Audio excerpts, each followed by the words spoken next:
औज़ु बिल्लाहिस्समीइल अलीम मिनश्शैतानिर लईनिर रजीम। बिस्मिल्लाहिर रहमानिर रहीम। अल्हम्दुलिल्लाहिल मअरूफ़े मिन गैरि रुयतिन वल खालिक़े मिन गैरि रवियतिन अल्लज़ी लम यज़ल क़ाइमन दाइमन इज़ ला समाउन ज़ातु अबराजिन वला लैलुन दाजिन वला बहरुन साजिन वला अर्ज़ुन ज़ातु मिहादिन वला खल्क़ुन ज़ू इतिमाद वस्सलातु वस्सलाम वत्तहिय्यतु वल इकराम अला नबिय्यिर रहमति व खाज़िनिल मग़फ़िरति व क़ाइदिल ख़ैरि वल बरकति व मुन्क़िज़िल इबादि मिनल हलकति सय्यदना व मौलाना अबुल क़ासिम मुहम्मद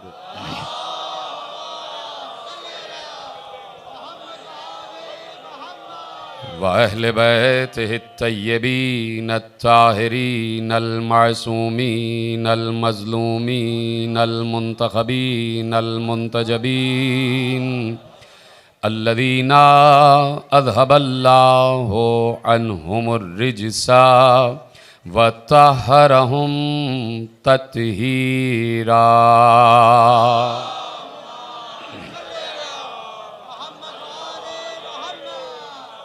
अम्मा बअदु फ़क़द क़ालल्लाहु सुब्हानहु व तआला फ़ी महकम किताबिहिल मजीद व फ़ुरक़ानिहिल हमीद व क़ौलुहुल हक़्क़। बिस्मिल्लाहिर रहमानिर रहीम। इन्नमा अम्रुहु इज़ा अरादा शैअन अन यक़ूल लहु कुन फ़यकून। सलवात पढ़े मोहम्मद व आले मोहम्मद।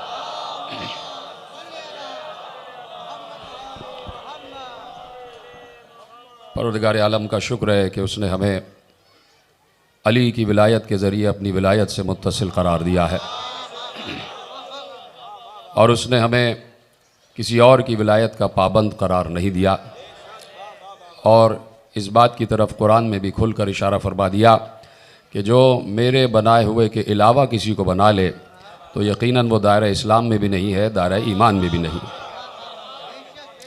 और मेरे अजीज़ों, बात यह है कि 1400 बरस से हम उम्मत को कुछ पैगामात देने की कोशिश कर रहे हैं और करते रहेंगे। बात यह है कि जब भी कभी मनसब की और ओहदे इलाहिया की बात आती है तो 1,24,000 और उसके बाद 4 मासूमीन हमारे पेशे निगाह हैं। किसी नबी को भी अल्लाह ने बग़ैर इल्म कोई ओहदा नहीं दिया है। यानी अगर नबी बनाना चाहता है तो आलिम को नबी बनाता है, रसूल बनाना चाहता है तो आलिम को रसूल बनाता है, इमाम बनाना चाहता है तो आलिम को इमाम बनाता है। इसी तरह वली बनाना चाहता है तो आलिम ही को वली बनाता है। किसी को भी अल्लाह ने, चाहे वो जनाब सुलेमान को मुल्क दिया हो, चाहे वो आले इब्राहीम को मुल्क दिया हो, चाहे ज़ुल्क़रनैन को मुल्क दिया हो, चाहे किसी को भी अल्लाह ने मुल्क दिया हो, अल्लाह ने, चाहे किसी को भी अल्लाह ने मुल्क दिया हो, बग़ैर इल्म नहीं दिया है। हमेशा आलिम ही को मुल्क मिला है, हमेशा आलिम ही को मनसब मिला है, हमेशा आलिम ही को मसनद मिली है। तो अब 1400 बरस से एक जुमला गूंज रहा है आलम इस्लाम की निगाह में। वो जुमला क्यों नहीं है कि किसी ने एक मरतबा नहीं 70 मरतबा एक जुमला कहा था कि अगर तुम ना होते तो हम हलाक हो जाते। तो वहीं से किसी ने ऐलान कर दिया कि हम इल्म की उस मंजिल पर नहीं हैं जिस मंजिल पर अली हैं। जिस मंजिल पर अली हैं। तो अब इल्म जो है वो खासा है विलायत का। 4 आदमियों ने कहा बेशक, बाकी सब चुप बैठे। हाँ, मैं अब एक जुमला मुसलसल कह रहा हूं कि जब विलायत की बात आए, अली की बात आए, अली की मोहब्बत व इश्क की बात आ जाए तो सब पर बोलना वाजिब होता है। बात यह कि जो चुप रह जाता है, अब जो चुप रहेगा वो तसव्वुर किया जाएगा कि वो भी चाहता है कि नाम अली अजान से निकाल दिया जाए। फिर चुप बैठे लोग पीछे, मुझे नहीं बता कि कम से कम हाथ तो खड़ा कर दे भाई, यही तो मौका है बताने का।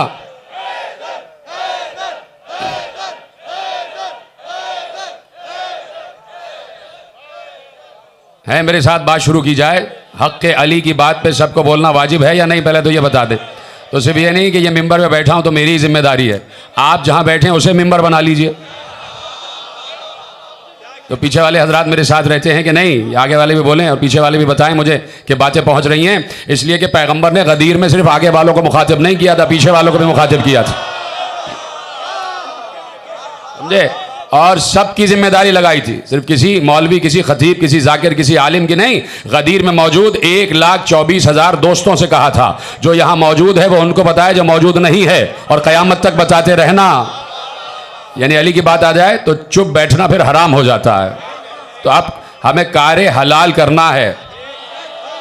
तो इसलिए मैं कह रहा हूं मेरे जुमले पहुंचे तो आपको आवाज़ें बुलंद बताना है। इसलिए कि मैंने वहीं से बात शुरू की कि जहां से अल्लाह ने बात शुरू की है। अल्लाह ने किसी भी नबी को बगैर इल्म नहीं भेजा है, किसी नबी को जाहिल नहीं भेजा है। बहुत बड़ा जुमला है, आलम इस्लाम ने भी इसको कबूल किया है कि लम अत्तखिज़ जाहिलन वलिया, अल्लाह कभी भी किसी जाहिल को वली नहीं बनाता, कभी भी किसी जाहिल को वली नहीं बनाता। तो अब विलायत का स्टेटस क्या है? सलामत रहे, ऐसे बोलना चाहिए। अब दुनिया से यह पूछना चाहते हैं कि विलायत का स्टेटस क्या है, विलायत की अजमत क्या है, विलायत की बुलंदी क्या है, विलायत की रिफत क्या है। वली का मतलब सिर्फ यह नहीं है कि कोई नाम का वली हो जाए, नाम के वली बहुत से गुजरे हैं। और फिर एक दौर तो वो गुजरा कि जिसे देखा कि तन पे कपड़ा नहीं है, कहा यह वली खुदा है। भाई वली कपड़ा पहनाने वाले को कहते हैं, किसी बरहना को वली नहीं कहा जाता। और फिर यहीं से एक बात वाज़ेह हो जाती है कि आपको ना मुझे हक है कि जिसे चाहा वली बना दिया। वली वही बनाएगा जो खुद वली हो। सलामत रहे आप, वली वही बनाएगा। तो मैंने क्या कहा कि विलायत का स्टेटस क्या है, विलायत की बुलंदी क्या है, विलायत की रिफत क्या है, विलायत की अजमत क्या है। यह उस वक्त तक समझ में नहीं आएगी कि जब तक अल्लाह को ना समझा जाए। भाई ज़हानत वाले जुमले दे रहा हूं और आप ज़हीन इंसान बैठे हुए हैं और आप तक जुमले पहुंच रहे हैं, तो मुझे पलटाते रहिए वापस कि उस वक्त तक समझ में नहीं आएगा जब तक अल्लाह समझ में ना आ जाए। देखिए, मैं कहीं किसी मंजिल पर अर्ज कर रहा था और अपना ही जुमला दोहराता हूं कि अल्लाह के 99 सिफात हमारे पास मौजूद हैं, कुरान में लिखे हुए हैं, और कुरान में कुछ मौजूद हैं और उसके अलावा जो है वो 99 पूरे नाम आपको कुरान से पहले मिल जाएंगे। अल्लाह के 99 नाम है। तो अब आलम इस्लाम से, अल्लाह अल्लाह कहने वालों से सिर्फ एक सवाल है कि क्या अल्लाह के सिर्फ यही 99 सिफात हैं?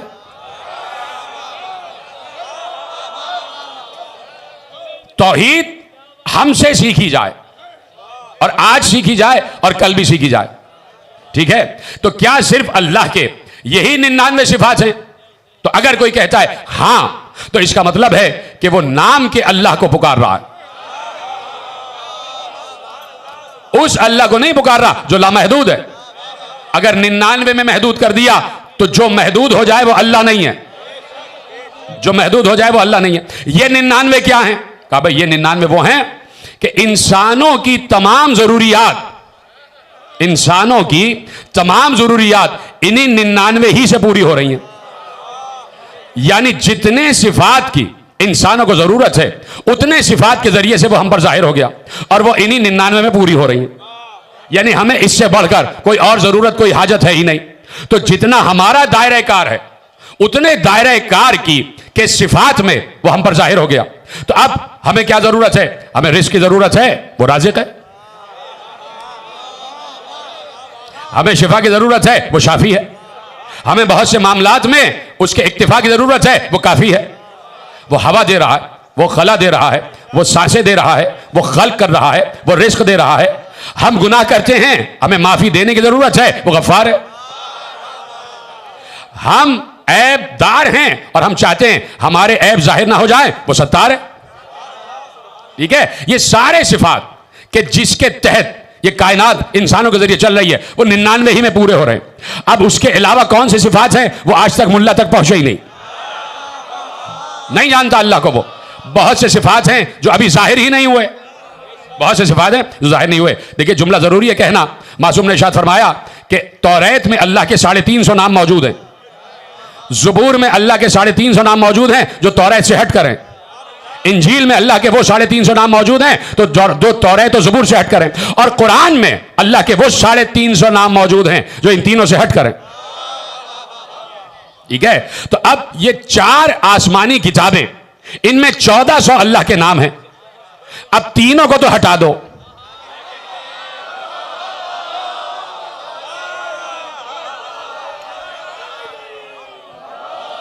भाई ये तीनों, अब ये तीनों आसमानी किताबें मनसूख हो गई, इनको हटा दीजिए, अपनी असल कैफियत में नहीं है।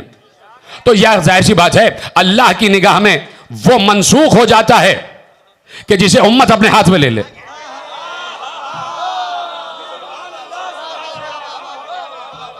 भाई तीनों किताबों का हश्र वही हुआ कि ईसाइयों ने, यहूदियों ने और सहीफे ज़बूर और सुहफ़ाए दाऊद वालों ने, वो सब ने अपनी अपनी तफसीर लिखना शुरू कर दी। अल्लाह ने कहा मनसूख, हमें तुम्हारा बनाया हुआ पसंद ही नहीं है।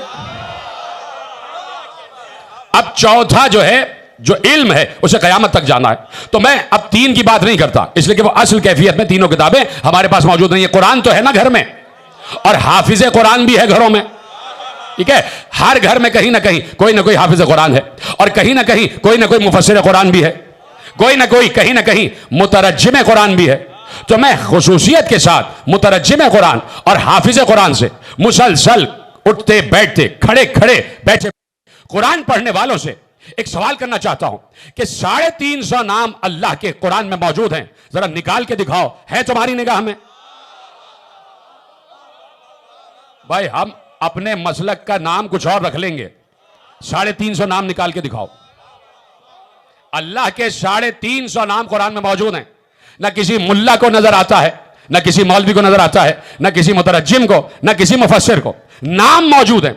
जब आप पलट के पूछेंगे लाओ नाम निकाल के दिखाओ, तो वो ये कहेगा कि कुछ जाहिर हैं जो हम तक पहुंच रहे हैं, और जो नाम छुपे हुए हैं वो उस तक ही पहुंचे हैं, और उन नामों को वही बता सकता है जिसके कल्ब पर कुरान नाजिल हुआ है।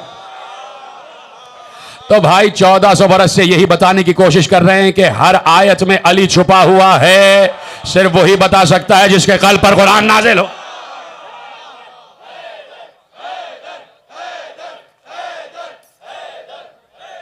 सलामत रहें। बहुत तेजी से मुझे आगे बढ़ना है और अपने दायरे कार में गुफ्तगू को कामिल करना है, इसलिए कि जुलूस बरामद होने वाला है। तो बस 2 जुमले सुनते जाइए। तो अब वो है अल्लाह जिसके कुल 99 सिफात हमारे पास मौजूद है, उससे कहीं ज्यादा सिफात का वो मालिक है, हामिल है। अब मैंने कहा कि इस दायरे कार में 99 ही में हमारी जरूरियात पूरी हो रही है। ठीक है, तो अल्लाह इन 99 सिफात के साथ हम पर जाहिर हो गया। तवज्जो, मेरी जानिब रहिएगा, जरा ऐसे इधर हो जाओ, आप हो जाते हैं तो मुझे फिर से गुफ्तगू का सिलसिला जोड़ना पड़ता है। बस मुझे देखिएगा, इसलिए कि मैं मिंबर पे कभी वक्त ज़ाया करने के लिए बैठता नहीं, इसलिए कि ये बहुत बड़ी जिम्मेदारी है। इस मिंबर को न कभी अपनी तारीफ और तौसीफ के लिए इस्तेमाल होना चाहिए। इस मिंबर का सिर्फ एक एजेंडा है और वो है गदीर। और इस मिंबर से ये भी कोशिश हो कि कौम में तफरीक पैदा ना हो, इसलिए कि कौम किसी साहिब मिंबर की नहीं है, मालिक मिंबर की है। वक्त के इमाम की कौम है, और अगर इमाम आ गए और किसी भी लड़वाने वाले से पूछ लिया कि ये तुम्हारी कौम थी जो तुम लड़वा रहे थे, तो इसलिए मैं अर्ज कर रहा हूं कि मेरे साथ जुड़े रहिएगा, जहन से जहन जोड़ के, नजर से नजर, समाअत से समाअत, बसारत से बसारत, शऊर से शऊर, अक्ल से अक्ल, अकीदे से अकीदा, नजरिए से नजरिया, और विलायत से विलायत तो जुड़ी ही हुई है। तवज्जो फरमा रहे हैं। तो अब ये 99 सिफात है। ठीक है, राजिक, उसका राजिक होना, और मैं यकीन है मुझे कि मेरा एक एक जुमला नौजवान दोस्तों तक पहुंचेगा। बुजुर्गों से बिल्कुल मुखातिब नहीं होता, अदब के साथ हाथ जोड़कर बैठता हूं, इसलिए कि बुजुर्ग मुझसे बेहतर जानते हैं। नौजवानों तक जुमला पहुंचेगा। अल्लाह राजिक है, खालिक है, रहमान है, रहीम है, करीम है, सत्तार है, गफ्फार है, जब्बार है, कहार है, सबूर है, शकूर है, गफूर है, लतीफ है, खबीर है, समी है, बशीर है, मोमिन है, मुहैमिन है, मुतकब्बिर है, मुसव्विर है। सारे सिफात है ना उसके। देखो राज़िक है तो सिर्फ राज़िक है। एक एक जुमला महफूज करेंगे और बहुत बड़ा थेसिस आपके हवाले कर रहा हूं। वो राज़िक है तो सिर्फ राज़िक है। राज़िक का मतलब खालिक होना नहीं है। वो राज़िक है तो रिस्क दे रहा है, राज़िक है तो खालिक नहीं है। इस लफ्ज़ राज़िक में खल्लाकियत नहीं है। राज़िक का मतलब एक मतलब है कि वो रिस्क दे रहा है। खालिक है तो खालिक है, सत्तार है तो सिर्फ सत्तार है, गफ्फार है तो सिर्फ गफ्फार है। यानी हर सिफत में, हर नाम में एक सिफत मौजूद है। सत्तार में गफ्फार शामिल नहीं, गफ्फार में सत्तार शामिल नहीं, इसलिए कि मानी अलग हो जाते हैं। राज़िक में खालिक शामिल नहीं, खालिक में राज़िक शामिल नहीं, इसलिए कि मानी अलग हो जाते हैं। सबूर में शकूर शामिल नहीं, शकूर में सबूर शामिल नहीं। बात पहुंच गई। राज़िक है तो सिर्फ राज़िक है, खालिक है तो सिर्फ खालिक है, रहमान है तो सिर्फ रहमान है, रहीम है तो सिर्फ रहीम है, करीम है तो सिर्फ करीम है, सत्तार है तो सिर्फ सत्तार है, गफ्फार है तो सिर्फ गफ्फार है, जब्बार है तो सिर्फ जब्बार है, कहार है तो सिर्फ कहार है, लतीफ है तो सिर्फ लतीफ है, खबीर है तो सिर्फ खबीर है, समी है तो सिर्फ समी है, बशीर है तो सिर्फ बशीर है। भाई समी का मतलब है सुनने वाला और बशीर का मतलब है देखने वाला। आंखों से सुना नहीं जाता और कानों से देखा नहीं जाता। बात वाज़ेह हो रही ना। समी का मतलब समी, बसीर का मतलब बसीर, गफूर का मतलब गफूर, शकूर का मतलब शकूर। ये सारे सिफात तवज्जो इनफिरादी तौर पर अलग अलग माने रखते हैं, लेकिन अल्लाह का एक नाम ऐसा है कि जिस नाम के आते ही उसमें रज़्ज़ाक़ियत भी शामिल है, खल्लाक़ियत भी शामिल है, सत्तारियत भी शामिल है, गफ़ारियत भी शामिल है, और उस नाम को कहते हैं वली।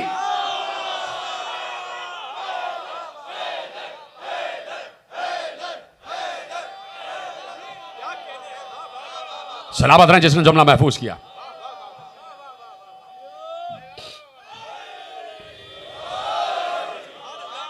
आखिरी आदमी तक बात पहुंच रही ना, खुदा का शुक्र है। तो अब एक लफ्ज है वली, उस लफ्ज वली में 99 सिफात मौजूद है। कोई आपसे ढकी छुपी बात ही नहीं है। इतने ज़हीन लोग आप बैठे हैं, कहीं पर 9 रबीउल अव्वल के बाद किसी की शादी हो,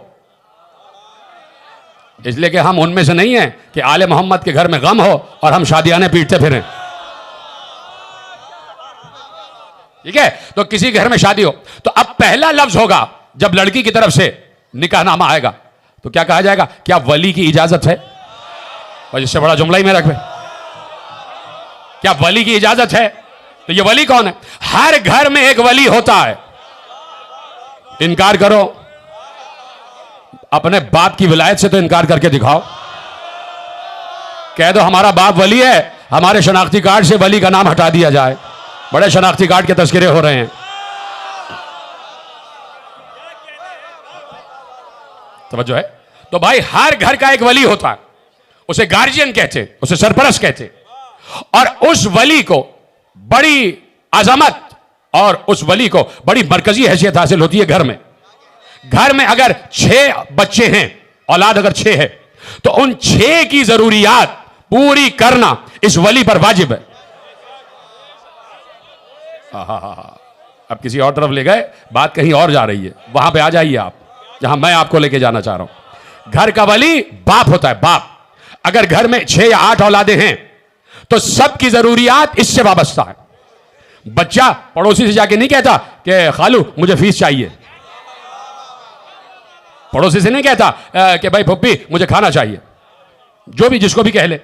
तो बच्चा अपने बाप से कहता है, और बाप वली होता ही इसलिए है कि अल्लाह ने उसे इतनी कुव्वत और इस्तिताअत अदा कर दी होती है कि वो बच्चों के रिस्क का भी जामिन होता है, बच्चों की शिकायतें भी पूरी करता है, बच्चों की जरूरियात भी पूरी करता है, उनके स्कूल कॉलेज के खर्चे भी इसी की जिम्मेदारी, यहां तक कि उसकी शादी की जिम्मेदारी भी बाप पर। क्यों? इसलिए कि वली है। और बच्चे सब परेशान हो जाते, और कोई बाप इस मंजिल पे आना ही नहीं चाहता कि बेटा मुझे कहे कि मुझे ये जरूरत है और बाप कह दे मैं नहीं कर सकता। ये शिकस्त है बाप की, ये शिकस्त है वली की। यानी तसल्ली जरूर देता है। ये तो आम से घरों में जो वली है उसकी बात हो रही है कि वली का मतलब यह है कि उसके जेरे निगाह उसके मातहत, उसके जेरे परवरिश और तरबियत जितने लोग हैं, वो उन सब की जरूरियात पूरा करने की इस्तिताअत रखता हो, कुव्वत रखता हो, ताकत रखता हो। जिसको जो जरूरत होगी वो वली से कहेगा, तो वली के पास अपनी औलाद की हर जरूरत पूरी करने की इस्तिताअत हो, सलाहियत हो, कुव्वत हो, ताकत होनी चाहिए, तब जाके वो वली तस्लीम किया जाएगा। इसी तरह मैंने कहा कि एक वली है कायनात का वली, जिसे अल्लाह कह रहे हैं, वो वली है तो उस पर वाजिब है कि इस पूरी कायनात में जितनी मखलूकात आबाद हैं, सबकी जरूरियात उसी से वाबस्ता हैं। किसी मखलूक को रिस्क चाहिए, वो उस वली से कहेगा। किसी मखलूक को शिफा चाहिए, वो उस वली से कहेगा। कहां बैठे? किसी मखलूक को कहत से दूरी चाहिए, वो उसी वली से कहेगा। किसी मखलूक को बारिश चाहिए, वो उसी वली से कहेगा। किसी मखलूक को गल्ला चाहिए, वो उसी वली से कहेगा। कोई मखलूक बीमार हो गई, उसे शिफा चाहिए, वो अल्लाह वली से कहेगा। किसी मखलूक को दवा चाहिए, वो अल्लाह वली से कहेगा। क्यों? इसलिए कि हर मखलूक को मालूम है ये मेरा वली है और मेरी हर जरूरत पूरी करने की जिम्मेदारी इसी वली पर है। तो अब जो अल्लाह वली है, उसके पास इतनी कुव्वत, इस्तिताअत, ताकत, कुदरत होनी चाहिए कि हर मखलूक की जरूरत पूरी कर सके। मैं किसी मखलूक से पूछूं कि तू अल्लाह से रिस्क क्यों मांग रहा है, वो कहेगी मेरा वली है। बहुत देर में साथ आ रहे हैं, इशारों में समझते जाएं, तफसील ना मुझे पढ़ने की जहमत ना हो जाए। मैं किसी मखलूक से, किसी इंसान से कहूं कि तू अल्लाह से रिस्क क्यों मांग रहा है, वो कहेगा वो मेरा वली है, मेरा सरपरस्त है और वली ही से मांगा जाता है। मैं किसी इंसान से पूछूं कि तू अल्लाह को शाफी क्यों कह रहा है, उससे शिफा क्यों मांग रहा है, पलट के कहेगा वो मेरा वली है, मेरा सरपरस्त है और वली ही से मांगा जाता है। मैं कहूं तू अल्लाह से बारिश क्यों मांग रहा है, वो कहेगा अल्लाह मेरा वली है और बारिश भी उसी से मांगी जाती है। तो भाई बारिश भी अल्लाह से तलब की जाए इसलिए कि वली है, रिस्क भी अल्लाह से तलब किया जाए इसलिए कि वली है, शिफा भी अल्लाह से तलब की जाए कि इसलिए कि वली है, दवा भी अल्लाह से तलब की जाए इसलिए कि वली है, सांसें भी अल्लाह से तलब की जाए इसलिए कि वली है, औलाद भी अल्लाह से तलब की जाए इसलिए कि वली है। एक मांगोगे तो वो एक देगा ना, 7 मांगोगे तो 7 देगा। हर चीज अल्लाह दे रहा है। तवज्जो, एक मिनट, हर चीज अल्लाह दे रहा है, रिस्क भी दे रहा है, खल्क भी कर रहा है, शिफा भी दे रहा है, हवा भी दे रहा है, बारिश भी दे रहा है, गल्ला भी उगा रहा है। क्यों? इसलिए कि वली है। तो भाई 1400 बरस से जो कुरान हमारे घरों में नाजिल हुआ है, उसी कुरान में तो लिखा है, अल्लाह कह रहा है, कोई हदीस नहीं है, अल्लाह कह रहा है मैं तन्हा वली थोड़ी हूं, रसूल भी वली है, अली भी वली है।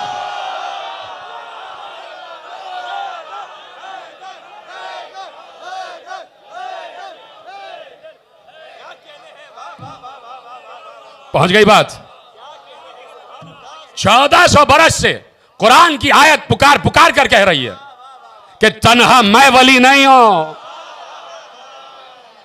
अल्लाह रहमान है, रहीम है, करीम है, तो आये विलायत को आये रहमान क्यों ना कहा गया?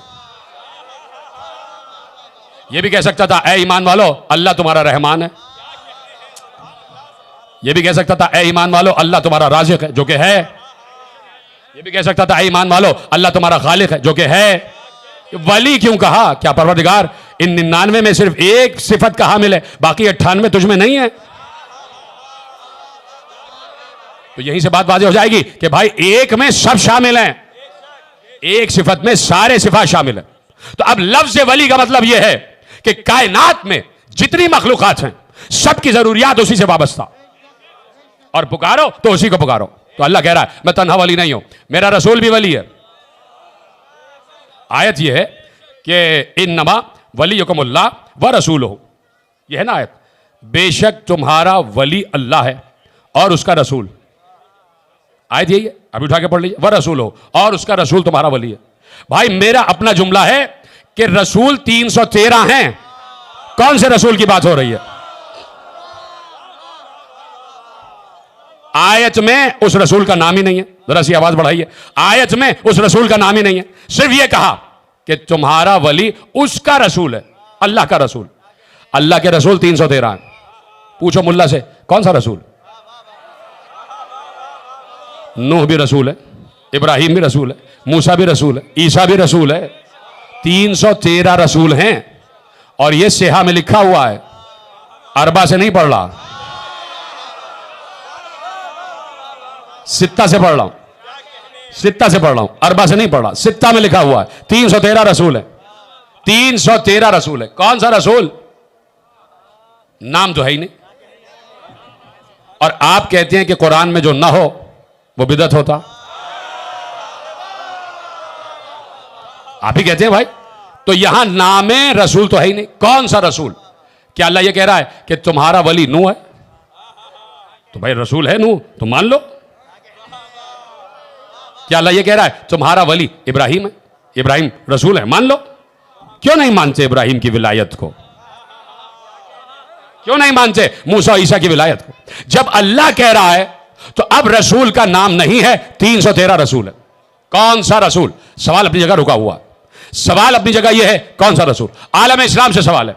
और हवा के दोष पर जहां भी आवाज जा रही है, और इन मोबाइल के शुआओं की दोष पर जहां भी आवाज जा रही है, सवाल अपनी जगह कायम है हमारा। कौन सा रसूल? रसूल 313। यकीन मानिए सिवाय एक जवाब के कोई दूसरा जवाब आ नहीं सकता जो जवाब मैं देने जा रहा हूं। अगर आप किसी मौलवी से, किसी मुफ्ती से, किसी मुल्ला से पूछें कि भाई रसूल तो 313 है, यहां कौन सा रसूल मुराद है? वो कहेगा मोहम्मद। हम कहेंगे दलील क्या है? तो सिवाय एक दलील के कोई और दलील नहीं है। वो कहेगा उसी मोहम्मद ने बताया कि यहां रसूल से मुराद मैं हूं। जो समझ गए उनको मेरा सलाम है। सिवाय एक जवाब के कोई और जवाब नहीं होगा कि सामने वाला कहेगा उसी मुस्तफा ने बताया कि यहां रसूल से मुराद मैं मोहम्मद हूं। तो भाई यही हम भी कह रहे हैं, जिस रसूल ने बताया कि यहां रसूल से मुराद मैं मोहम्मद हूं, उसी रसूल ने बताया यहां वली से मुराद अली है।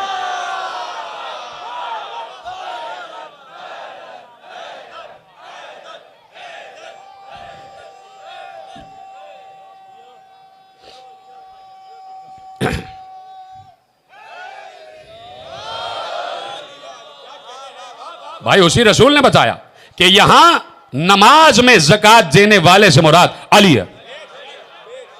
अली है। देखिए बहुत जरूरी है कि नौजवानों तक जुमला पहुंच जाए। अभी थोड़ा सा मेरे पास वक्त है और आपके पास भी होना चाहिए यकीनन, कि ये जो लिखा है ना, ये जो वजह नुज़ूल और जो पूरा मंजरनामा, आया विलायत का पूरा मंजरनामा, मेरे यहां भी चारों किताबों में लिखा हुआ है और हर किताब में लिखा है। लेकिन बात यह है कि अगर मैं अपने मसलक ही की किताबें ना पढ़ूं तो फिर मुझे बहस करने का कोई हक नहीं है। बहस करने का कोई हक नहीं है। बात यह है कि इल्म के साथ अदल भी जरूरी है। आलिम का आदिल होना जरूरी है। आदिल होने का मतलब यह है कि जो बात हक कहीं किसी किताब में लिखी है उसे छुपाओ नहीं। अवाम बेचारे भोले भाले होते हैं और अरब का एक मुहावरा मशहूर है, अवाम कल अनाम। अरब कहते हैं, अरब कि अवाम भेड़ बकरियों की तरह हैं, जिधर ले जाओ चले जाते हैं। अवाम, अवाम का मतलब अक्सरियत, कसरत। तो हम तो कसरत में है ही नहीं, हम तो कुफ्र की मंजिल पर हैं। तो भाई बात यह है कि जो इल्म और अदल को साथ लेकर चले उसकी बात तस्लीम की जाएगी। और अगर कहीं कोई आलिम, इस वक्त का अलमिया यह है कि अगर कहीं कोई आलिम, आलिम होने के साथ साथ आदिल भी है और वो इल्म और अदल को साथ बरतते हुए हकायक बयान कर रहा है, कतई नजर इसके कि वो शिया है या नहीं।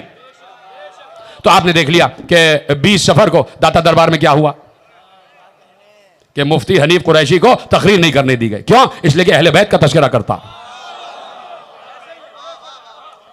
तो अब कुछ लोग अपना एजेंडा वाज़े तौर पर बयान कर रहे हैं कि हम हैं कौन,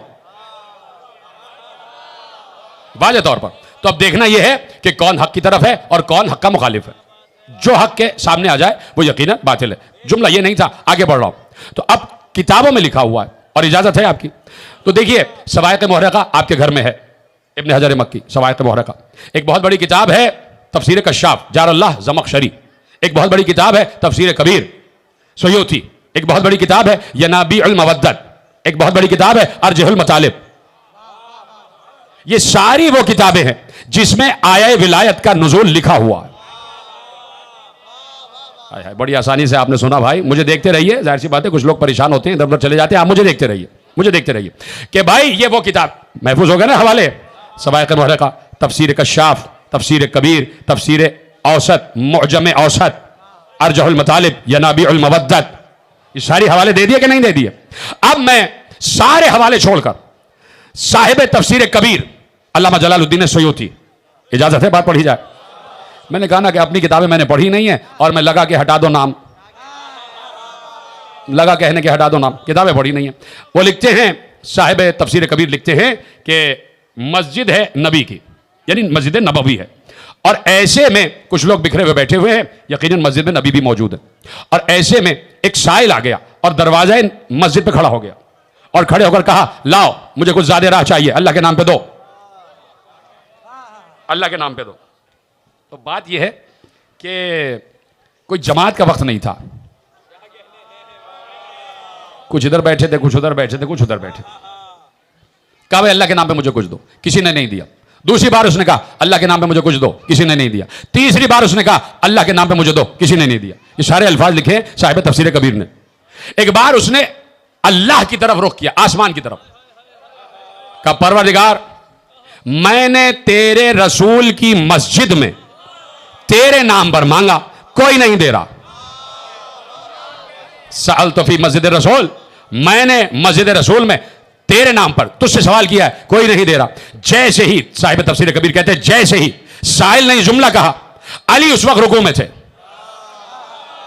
क्या ही अच्छा होता कि आप सबके सब खुश हो जाते। अली उस वक्त रुकू में थे, और रुकू में अली थे। अली ने इशारा किया, और इशारा करते करते अली ने अपनी अंगूठी जमीन पर गिराई, अंगूठी गिरने की आवाज आई, साहिल तक, फकीर तक वो आवाज पहुंची। वो फकीर समझ गया दस्ते खुदा का मतलब।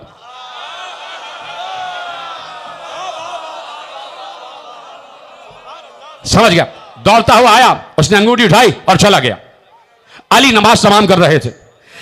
साहिब तफसीर कबीर कहते हैं ये मंजर रसूल अल्लाह देख रहे थे। कोई है साथ देने वाला?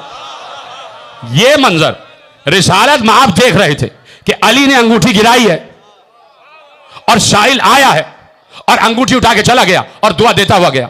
एक बार वहीं बैठे बैठे, सुयूती कहते हैं वहीं बैठे बैठे रसूल ने हाथ उठाए दुआ के लिए और कहा परवरदिगार मेरे भाई मूसा ने तुझसे दुआ मांगी थी कि रब्बि इश्रह ली सदरी व यस्सिर ली अमरी वहलुल उक़दतम मिन लिसानी यफ़क़हू क़ौली वजअल ली वज़ीरम मिन अहली हारून अखी अशदुद बिही अज़री व अशरिकहू फ़ी अमरी।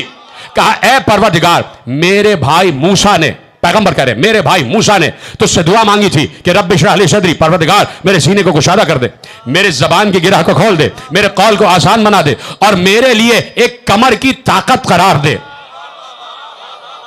मेरे लिए एक वजीर करार दे, वजअल ली वजीरन, मेरे लिए एक वजीर करार दे, मिन अहली, बाहर से नहीं मेरे घर से, हारूना अखी, और किसी और को नहीं, मेरे भाई हारून को। तवज्जो है, पैगंबर कह रहे हैं, आप मेरी तरफ देखते रहिएगा। मैं इस वक्त किसी को डांटने के मूड में नहीं हूं, तो ये जो स्पीकर वाला है खुद ब खुद दुरुस्त हो जाए, इसलिए कि बहुत अहम तरीन मंजिल पे आपको गुजार रहा हूं। कहा मेरे भाई मूसा ने तुझसे दुआ मांगी, मेरे सीने को कुशादा कर दे, मेरे जबान की गिरा को खोल दे, मेरे कौल को आसान बना दे और मेरे लिए एक वजीर करार दे, जो वजीर बाहर से ना हो, वो मेरा अपना भाई हो, हारून। नाम ले दिया, मूसा ने नाम ले दिया। अब सुयूती कहते हैं उसी वक्त पैगंबर ने कहा और परवरदिगार मैं तुझसे दुआ मांगता हूं, अल्लाहुम्मा इश्रह ली सदरी व यस्सिर ली अमरी वहलुल उक़दतम मिन लिसानी यफ़क़हू क़ौली वजअल ली वज़ीरम मिन अहली अलिय्यन अख़ी।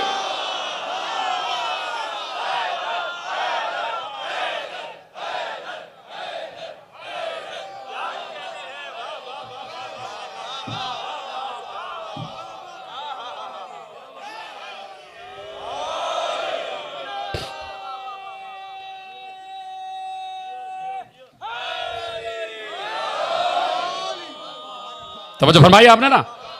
अब मुझे बताइए जनाब मूसा की दुआ कबूल हुई या नहीं? मिलके बोलिए हाँ या नहीं। जनाब मूसा की दुआ कबूल हुई। मूसा पैगंबर के पसीने का कतरा है, तो कतरे की दुआ तो कबूल हो जाए, खुद पैगंबर की दुआ कैसे नहीं कबूल हो? तो अब सुयूती लिखते हैं कि अभी पैगंबर की दुआ खत्म ही हुई थी कि एक बार अल्लाह ने कहा जिब्राइल तेजी से जाओ और पैगंबर से कहो कि हाथ तुम्हारी दुआ कबूल हो गई, और इस शान से कबूल हुई कि इन्नमा वलियुकुमुल्लाह व रसूलुहु वल्लज़ीना आमनुल्लज़ीना युक़ीमूना सलाता व युतूना ज़काता व हम राकिऊन। ऐ नबी तुम्हारी दुआ कबूल हो गई, हमने तुम्हारे कमर की ताकत अली को बना दिया और हमने उसे वली बनाया। वैसा ही जैसे हम हैं, जैसे तुम हो, वही विलायत अली तक पहुंची है जो विलायत खुदाबंदी है और जो विलायत नबविया है। लीजिए साहब, हर वक्त कोई ना कोई आड़ी तिरछी निगाह, कि जिसको कहते हैं ना कि देख कहीं और रहें और गुमान किसी और को रहा कि हमें देख रहे हैं, ऐसी निगाह तारीख में लगी रहती है और वो आज तक लगी हुई है। आग तो पहले ही लगी थी, अब एतराज की आंखें लगी रहती हैं। जैसे ही, तवज्जो आखिरी आदमी तक, जैसे ही एक बार रिवायत ने लिखा कि अली ने अंगूठी उतार के दी और आए विलायत आ गई। तो भाई रिवायत तो स्यूती ने लिखी है, इब्न हजर मक्की ने लिखी है, उबैदुल्लाह अमरसरी ने लिखी है, सुलेमान कंदूजी ने लिखी है, जारुल्लाह ज़मख़शरी ने लिखी है, सबने लिखी है ना, रिवायतें लिख दी ना। और रिवायत का जो शान नुज़ूल है वो भी लिख दिया कि अली ज़कात दी है अली ने तो आए विलायत नाजिल हुई है। सारी बातें वाज़ेह हैं, ऐसा नहीं है कि कुछ छुपा हुआ है। उसके बावजूद वो आड़ी तिरछी निगाह वो लगी भी। उन्होंने कहा साहब ये लीजिए, अली का तो खुजू व खुशू ही खत्म हो गया, एतराज वारिद कर दिया। कहा भाई अली का खुजू व खुशू खत्म हो गया इसलिए कि नमाज में हरकत हो गई, और नमाज में कोई ऐसी हरकत हो जाए तो नमाज बातिल हो जाती है। लीजिए, अली का खुजू व खुशू खत्म हो गया। अली ने पता नहीं दोबारा नमाज पढ़ी या ना, पे यह लिखा हुआ एतराज कि पता नहीं अली ने नमाज का इआदा किया या नहीं किया, लेकिन अली का खुजू व खुशू, कंसंट्रेशन, वो खत्म हो गया। अब उस वक्त अली दरबार खुदा में नहीं मुतवज्जे थे, उस साइल की तरफ थे, खुजू व खुशू खत्म हो गया। और ऐसे कि जिसका खुजू व खुशू ना हो वो वली कैसे हो सकता? एतराज कर दिया, एतराज कर दिया। तो भाई जुमला सुनने के लिए तैयार हैं? अब मुझे यकीन है कि आपके चेहरों में मुस्कुराहट तो आई जाएगी। अली पर एतराज हुआ, वो बेटा बेटा नहीं कि बाप पर एतराज हो जाए और बेटा जवाब ना दे। अब जो रिवायत पढ़ने जा रहा हूं, कमो बेश हर अहले सुन्नत मुअर्रिख ने बे नहीं वैसे लिखा है जैसे मैं पढ़ने जा रहा हूं, और आप सब गवाह हो जाएंगे कि मैं जुमला बिल्कुल सही कह रहा हूं। सब ने लिखा है उस रिवायत को जो आपके हवाले कर रहा हूं। जुमले से जुमला जोड़िए। मैंने क्या कहा? बाप पर एतराज हो जाए और बेटा खामोश रह जाए, यह हो ही नहीं सकता। भाई अली के मानने वालों में तो यही है, अब हमें बाकी का नहीं पता। मुहब्बाने अली में तो ये, बाप पर एतराज हो जाए और बेटा चुप रह जाए, यह हो ही नहीं सकता। बेटे के जहन में था कि बाबा पर एतराज हुआ है, या उस वक्त नहीं हुआ तो बेटा चूंकि आलिम गैब रसूल का नवासा है तो उसे पता है कभी कोई आड़ी तिरछी निगाह वाला एतराज करेगा। तो हिफ्ज़ मा तक़द्दुम के तौर पर अब दलील बेटे ने कायम की, खुश हो जाइए आप, और दलील देने जा रहा हूं। बाप पर एतराज हुआ कि खुजू व खुशू खत्म हो गया, तवज्जो बढ़ गई और उस साइल की तरफ निगाह चली गई, इसलिए खुजू व खुशू खत्म हो गया। बेटे के जहन में यह एतराज था कि कभी होगा। मस्जिद में सफ़ें बनी हुई हैं और जमात की नमाज हो रही है। उस वक्त जमात नहीं हो रही थी, जमात की नमाज हो रही है। तकरीबन 12 सफ़ें लगी हुई हैं। पैगंबर सबसे आगे मेहराब में नमाज पढ़ा रहे हैं, पीछे सारी सफ़ें लगी हुई हैं। 4 बरस का हुसैन,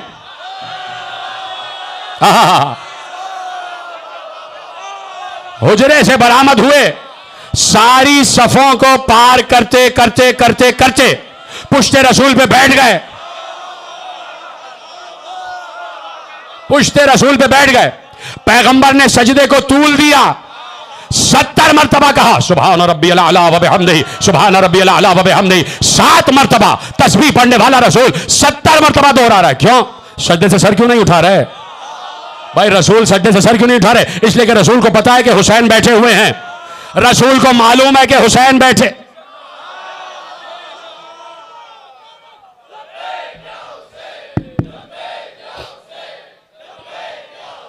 तवज्जो है, रसूल को मालूम है कि पुश्त पर हुसैन बैठे हैं, तभी तो 70 मरतबा बढ़ा दी ना तस्बीह, सुभान रब्बियल आला व बिहम्दिही, सुभान रब्बियल आला व बिहम्दिही। क्यों तस्बीह क्यों बढ़ा रहे हैं? उठ जाएं, हुसैन को गिरा दीजिए। इसलिए कि आप तो वहां हैं ना, आपको क्या खबर कि पुश्त पे कौन बैठा हुआ है?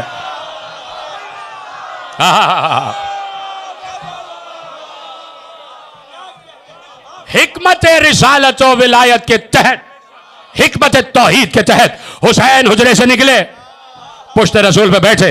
रसूल ने सजदे को तूल दिया उसके कहने से, 7 के बजाय 70 मरतबा तस्बीहात पढ़ी और दुनिया को बताया कि मुझे मालूम है कि हुसैन पुश्त पर है। नमाज खत्म हो गई, रसूल ने भी मुस्कुरा के देखा और सबसे पहले हुसैन ने भी मुस्कुरा के देखा कि मेरे बाप के खुशू खुशू पर एतराज करने वालों, अब रसूल के खुशू खुशू पर एतराज।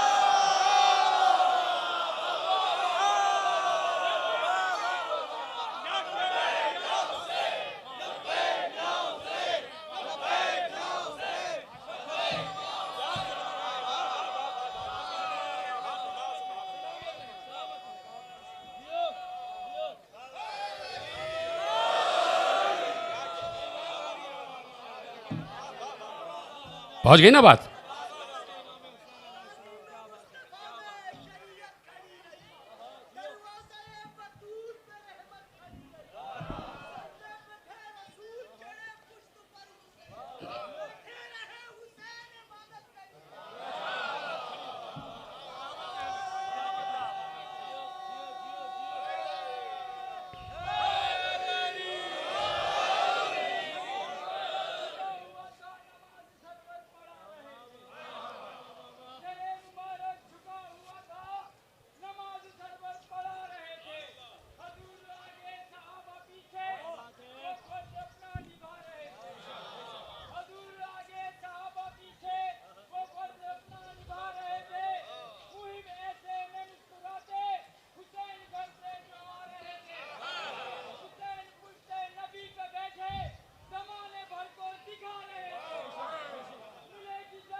तवज्जो फरमाई ना आपने कि हुसैन ने पुश्ते रसूल पर बैठकर बताया, पुश्ते रसूल पर बैठकर बताया कि मेरा बाप भी वक्त नमाज वहां होता है और मेरा नाना भी वहां होता है, इसलिए कि बाप भी वली है, नाना भी वली है, और विलायत हर वक्त वहीं होती है जहां के पहला वली होता है।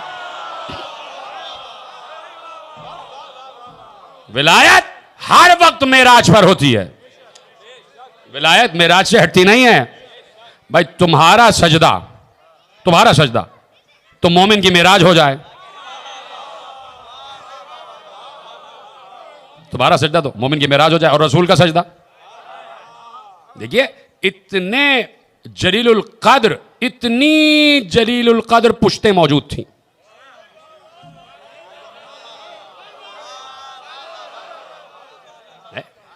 अब 12 सफों को चीरते हुए हुसैन आ गए।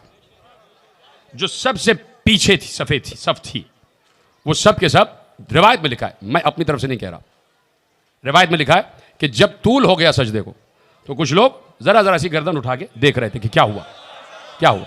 सबको दिखाई दे रहा था हुसैन बैठे, रसूल तो वली है ना, वहां है, बाकी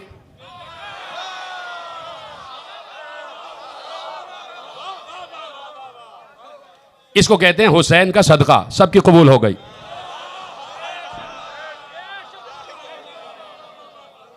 क्यों? इसलिए कि नजर उठाई है तो अपने बनाए हुए दिखाई नहीं दिए, अल्लाह के बनाए हुए दिखाई दी, तो इबादत हो गई।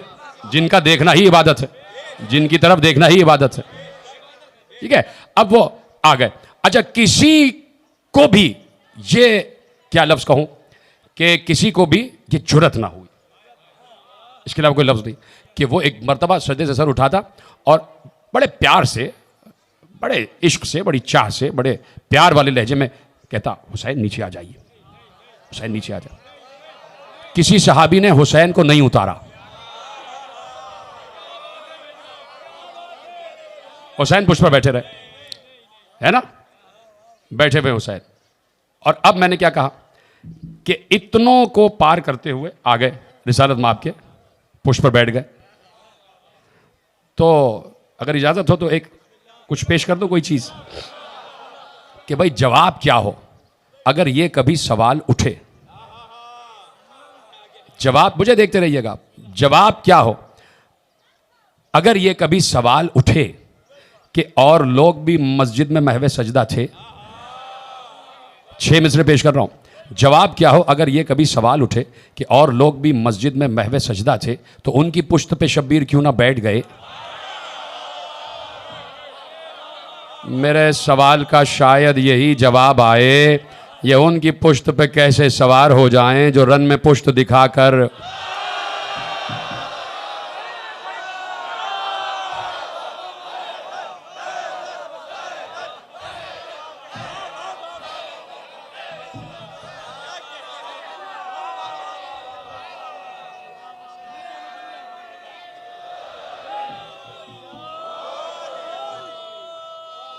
तवज्जो है ना।